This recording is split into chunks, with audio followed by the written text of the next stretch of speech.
Ninguna otra ciudad europea luce su pasado imperial de una forma tan omnipresente y majestuosa como Viena. Su trazado se remonta a los tiempos de la Roma imperial, aunque hoy la recordamos sobre todo como la capital barroca del Imperio austrohúngaro. Barroco, neoclásico, renacimiento, neogótico, modernismo. Viena ostentaba todos los estilos cuando el emperador Francisco José dio por terminado su proyecto de modernizar la ciudad en la segunda mitad del siglo XIX. Grandes viajes en tren por Europa, de Viena a Trieste.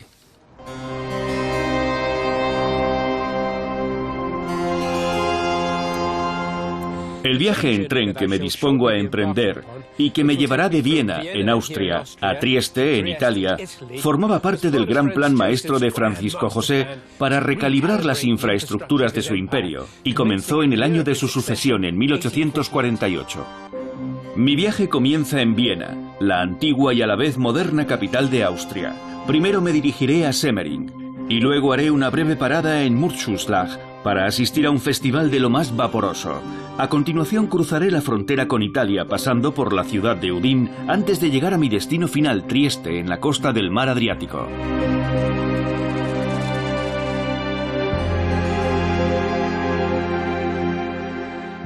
El Palacio de Schönbrunn era la segunda residencia en Viena del emperador Francisco José I y su esposa Isabel. Es Patrimonio de la Humanidad de la UNESCO, además de una de las atracciones turísticas más visitadas de Austria. El palacio está sumamente bien conservado en cuanto a sus estructuras originales y sus interiores históricos, que ilustran vívidamente la enorme riqueza del Imperio austríaco en el apogeo de su poderío. Esta es particularmente evidente en la opulenta decoración de sus salones de aparato, sus aposentos privados, sus salones de baile y sus galerías, así como en la magnífica zona verde en la que está situado el palacio. Francisco José nació en 1830 en el seno de la Casa de Habsburgo, una dinastía que llevaba siglos gobernando Austria. Cuando accedió al trono en 1848, Austria era aún una monarquía absoluta, y el joven Francisco José tenía tan solo 17 años, pero tuvo que lidiar con numerosos frentes, como la agitación instigada por los partidos que exigían más democracia en el imperio. Mirad qué habitación más fantástica, y esos frescos tan maravillosos en el techo. Es asombroso.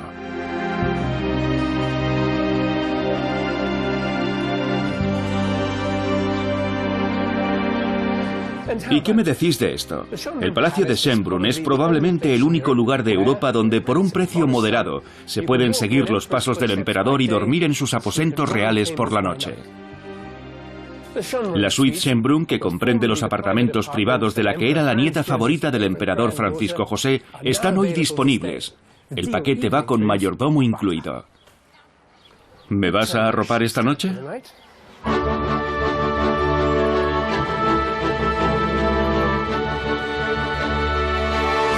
No hay mejor lugar para admirar la opulencia del antiguo imperio austríaco que la Ringstraße. El visitante se queda boquiabierto con un esplendoroso edificio tras otro. Cada edificio tiene su propia historia que contar. Trabajadores que vivían en condiciones cercanas a la esclavitud, familias judías que vivían aquí y fueron deportadas por los nazis, ricos comerciantes y una clase alta que disfrutaba del aumento en el nivel de vida que trajo el siglo XIX. Alexa Brauner se dedica a guiar a los visitantes por este bulevar tan esplendoroso. Alexa, estamos en un bulevar muy majestuoso e imperial. Tiene algo que me recuerda a París. ¿Cómo surge la idea de construirlo? Estamos en la Ringstraße o Ring de Viena. Es el bulevar más importante de la ciudad y se construyó en tan solo 8 años. Fue inaugurado en 1865 y se construyó donde antes se encontraba la fortificación de Viena, que fue parcialmente destruida por Napoleón a comienzos del siglo XIX. En 1857 terminaron de derribar la fortificación para construir construir el bulevar. Entonces marca el comienzo del redesarrollo de Viena a mediados del siglo XIX. Sí, y si miras allí, puedes ver la puerta más antigua de la ciudad, que data del año 1820. Aún sigue en pie, y es la parte más antigua del Rin de Viena. Ya veo. ¿Aquí empezó todo? Sí, este es el umbral que conduce de la Viena moderna a la Viena antigua. Ahora que nos estamos dirigiendo al Palacio Imperial, puedes ver cómo remontamos el tiempo. Empezamos en el siglo XVII y acabamos a principios del siglo XIX. Echando un vistazo nos damos cuenta de que es una plaza espectacular. La idea era construir una especie de foro imperial, conectado con el Palacio Imperial al otro extremo del Rin. Esos son los museos que albergan las colecciones imperiales de historia natural, de arte, y se construyeron para reunir las colecciones que estaban almacenadas en muchos otros palacios. Se abrieron al público en 1891 y permitieron demostrar lo importante que era un imperio que duró tantos siglos. Una manifestación de poderío. Sí.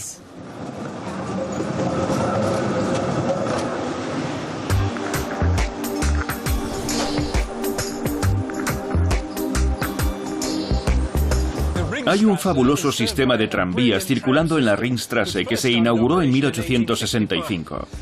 Inicialmente, los vagones eran tirados por caballos, antes del vapor y de la electricidad. A bordo de este tranvía es donde empieza mi viaje. Me dirijo a la estación para iniciar el viaje en tren más espectacular de Austria.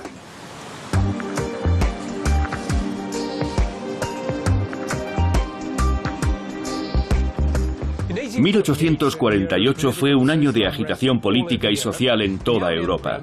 Tras meditarlo, el joven emperador tomó una decisión que tendría amplias repercusiones: la creación de un enlace ferroviario entre Trieste y la capital, Viena, a través del paso de Semmering.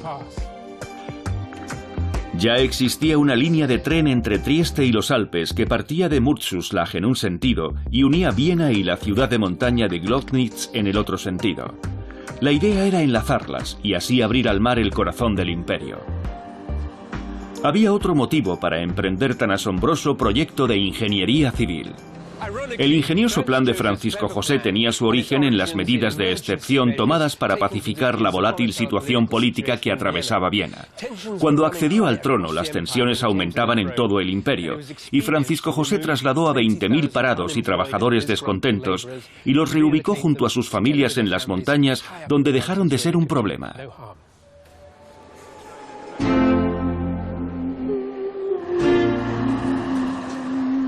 Hace años la primera etapa de mi viaje me hubiera llevado medio día, pero hoy estos fantásticos trenes de alta velocidad Railjet cubren la misma distancia en 1 hora y 10 minutos. Me dirijo a la estación de Meidling, en Viena, desde donde viajaré rumbo al suroeste, a través del sobrecogedor paso de Semmering, hasta llegar a la ciudad de Semmering.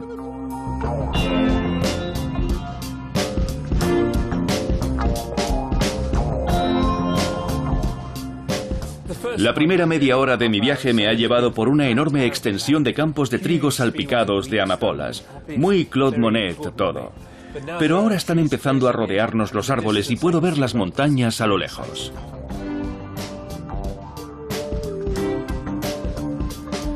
Los trabajadores vieneses a los que trajeron aquí junto con sus familias para construir esta línea vivían en unas condiciones horrendas. En los 6 años que duró el periodo de construcción murieron más de 1.700 hombres, mujeres y niños de enfermedades como el tifus y el cólera.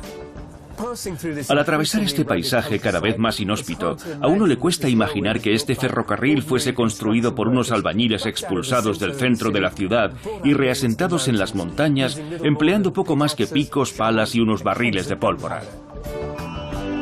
El tramo de la línea correspondiente al paso de Semmering tiene una longitud de 42 kilómetros y en su punto más inclinado presenta un gradiente de 1 en 25.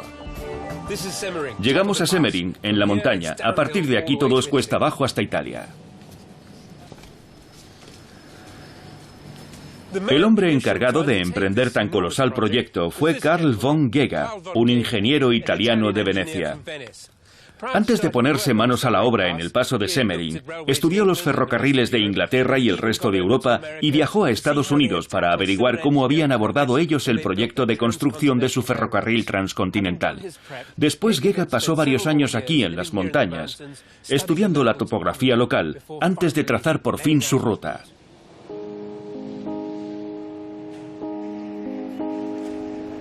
Los 20.000 hombres, mujeres y niños que trabajaron en esta línea construyeron 22 puentes y viaductos. El túnel más largo que excavaron tenía una extensión de casi 1.200 metros. En la estación de tren de Semmering tienen un delicioso museo dedicado a Gega y su asombrosa proeza. Hay una exposición de litografías fantástica que muestra cómo se construyó la línea. También tienen varios planos arquitectónicos con detalles pintados a mano. Con el diseño asistido por ordenador ya no se ven cosas así.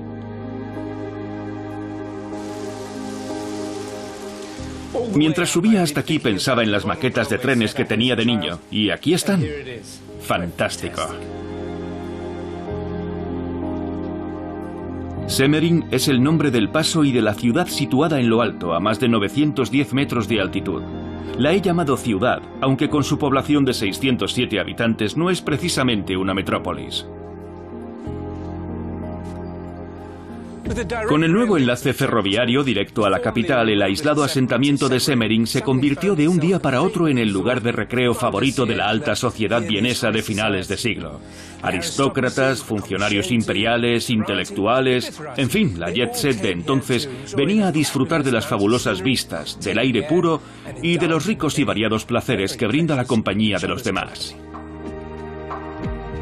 Otro de sus pasatiempos favoritos, al atardecer, era dar una promenade, una pasellata, un paseo por este camino tan bucólico. Supuestamente la idea era admirar el magnífico panorama, pero en realidad estaban admirándose a sí mismos.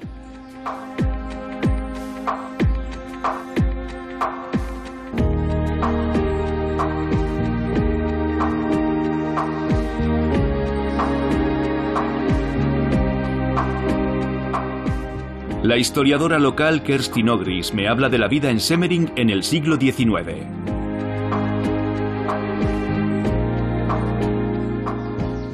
Háblame un poco de los orígenes de Semmering. Me imagino que todo empezó con el ferrocarril, ¿verdad? No, antes era un puesto comercial a medio camino de la capital, Viena, y el importantísimo puerto de Trieste. O sea que las mercancías atravesaban las montañas pasando por aquí. Sí, pero en coches de caballos, no en tren. La primera persona que usó el ferrocarril de Semmering fue el emperador Francisco José, junto con la emperatriz Isabel, en 1854. ¿El emperador era aficionado a los trenes? Al principio no, ni mucho menos. No le gustaban las nuevas tecnologías. ¿En serio? Sí, pero luego le hicieron un tren privado y otro para la emperatriz Isabel. El emperador y su familia veraneaban aquí en Semmering. Venían acompañados por su séquito de miembros de la alta nobleza y magnates adinerados. Y luego siguieron su ejemplo científicos como Sigmund Freud.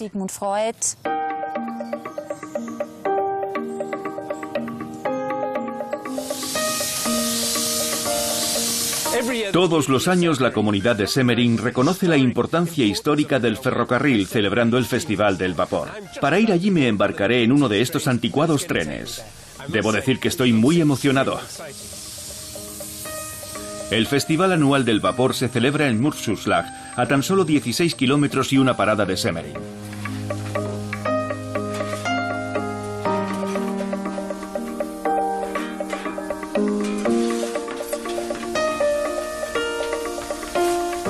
En su día esto era tecnología de última generación.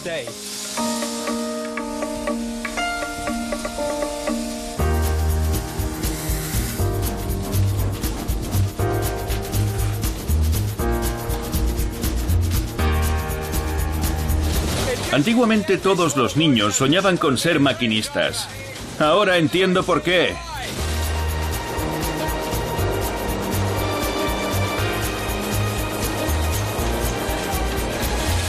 La clave aquí es el trabajo en equipo.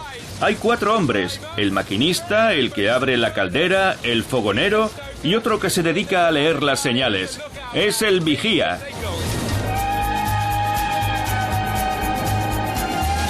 ¡Qué calor! Cuando abren la caldera, ¿entiendes por qué en las fotografías de locomotoras de vapor el maquinista siempre sale con la cabeza fuera de la ventana?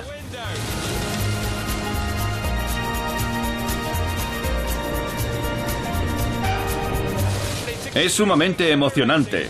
El traqueteo, el azote del viento... Es un poco como una gigantesca máquina de capuchinos surcando el paisaje a 160 kilómetros por hora.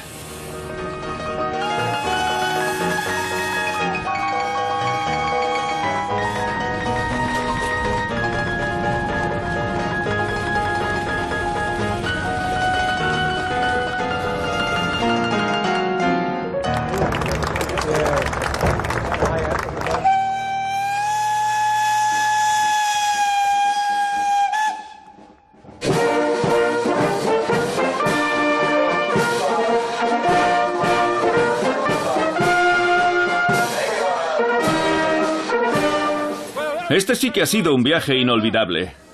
El vapor y el acero, el fuego y el agua, todo muy elemental. Las fuerzas de la naturaleza adiestradas al servicio de la humanidad.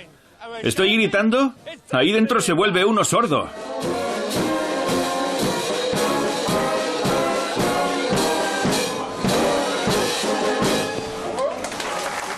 ¿Qué mejor lugar para celebrar la era del vapor que una estación de una de las líneas de tren más impresionantes del mundo? Es un festival increíblemente popular que atrae a visitantes de lugares tan variopintos como Australia y China.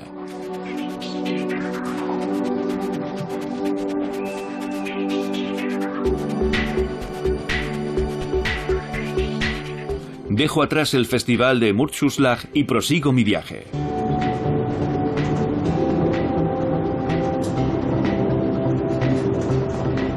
Primero iré a Villach y de ahí a Udine, en Italia, donde tomaré un tren local para la última etapa de mi viaje a Trieste, bordeando la costa.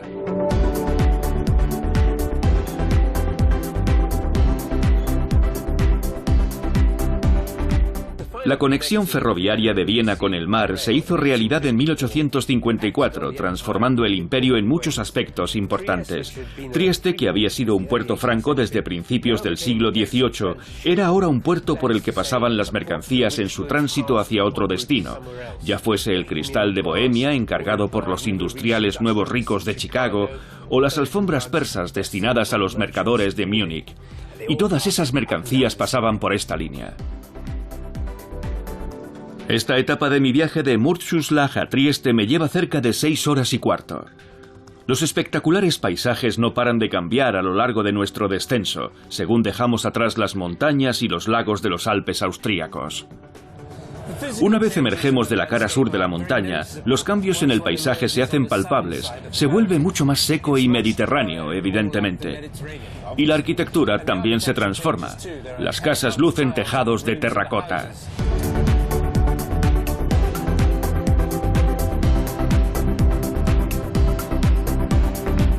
A medida que nos aproximamos al final de mi viaje, la línea comienza a bordear las orillas del mar Adriático y por fin podemos entrever el mar.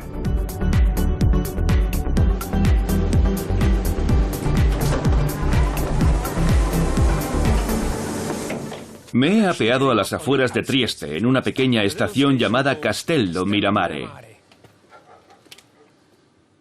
Esta encantadora estación se construyó expresamente para el archiduque Fernando Maximiliano, el hermano del emperador Francisco José, para que pudiese acceder a su residencia, el castillo de Miramare, que está justo en la orilla del mar.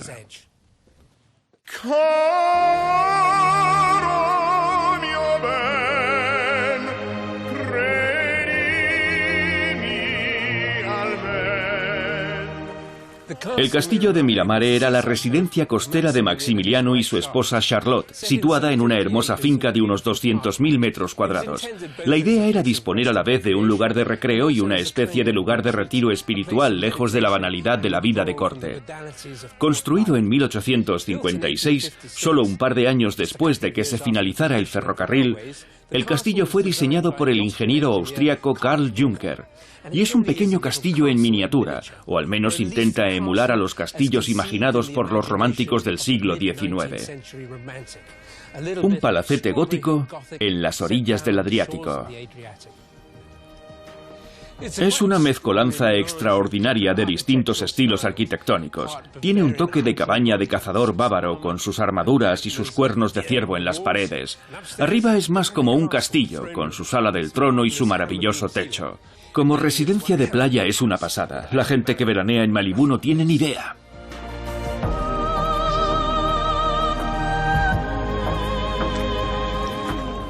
En 1863, la élite de ricos terratenientes de México invitó a Maximiliano a convertirse en su emperador.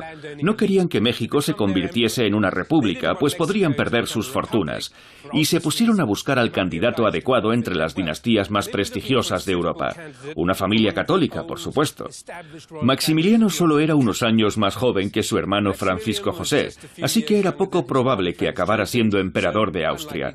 Su mujer, Charlotte, era una princesa belga, prima de la reina Victoria. Parecía la opción más obvia para desempeñar el trabajo, aunque eso no evitó que saliera mal parado. Maximiliano llegó a México y se proclamó emperador en 1864, pero las fuerzas republicanas no habían sido derrotadas y se enfrentaron en todo momento al nuevo emperador durante su corto reinado. Fue capturado y ejecutado en 1867. Y este es el punto exacto en el que zarpó rumbo al Nuevo Mundo a bordo de su barcaza imperial para no volver jamás.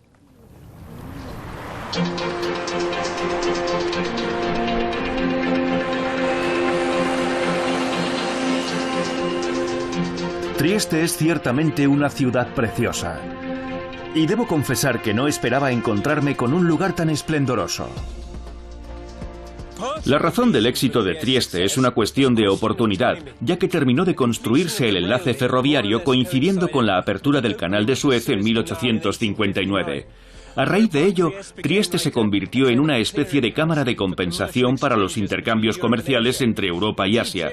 La ciudad solía conocerse como la tercera entrada al Canal de Suez.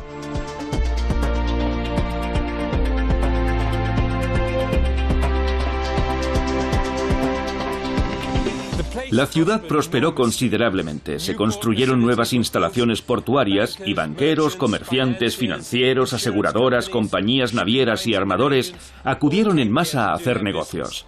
En 1874, Julio Verne describió la ciudad como un imperio colosal y un prodigioso centro económico.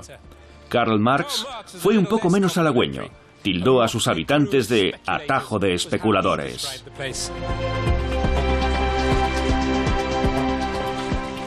Además de ser un centro portuario y comercial de gran relevancia, Trieste también fue un importante centro artístico con una ópera célebre, el Teatro Verdi. Trieste congregó a escritores, pintores, poetas e intelectuales de todas partes que venían a disfrutar del sol y del clima cultural y creativo. El Café San Marco fue y sigue siendo uno de los cafés literarios más famosos de Trieste, y desde hace ya más de 100 años brinda al visitante la posibilidad de sumergirse en el mundo de la literatura y beber el que quizás sea el mejor café de la ciudad. Le he pedido a Martina Bocci, una habitual del lugar, que me explique la vida de los cafés de Trieste. Martina, el Café San Marco encarna la idea que tenía de una cafetería vienesa. Háblame de la conexión entre Trieste y el café. Trieste es una ciudad que creció gracias a su puerto marítimo. Y con el acceso al mar, llegó a Trieste el café.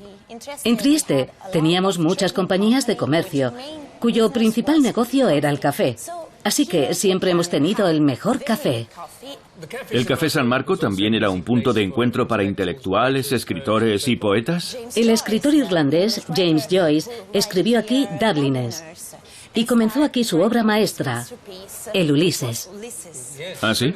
Kafka también vino aquí. ¿En serio? A Trieste, sí. No lo sabía. Pasó varios meses aquí. También vinieron Sigmund Freud o Giacomo Casanova. Así que en su día pasaron por aquí muchos escritores que vinieron a pasar una temporada y disfrutar de la costa y de esta hermosa ciudad.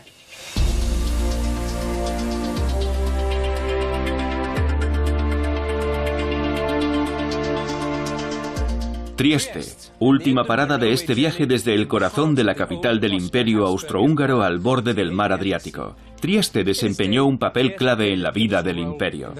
Sus elegantes edificios y la vida de sus cafés son un conmovedor testimonio de una era en la que Austria era una de las superpotencias del mundo y Viena una de las capitales culturales de Europa. Me alegro de haber hecho este viaje.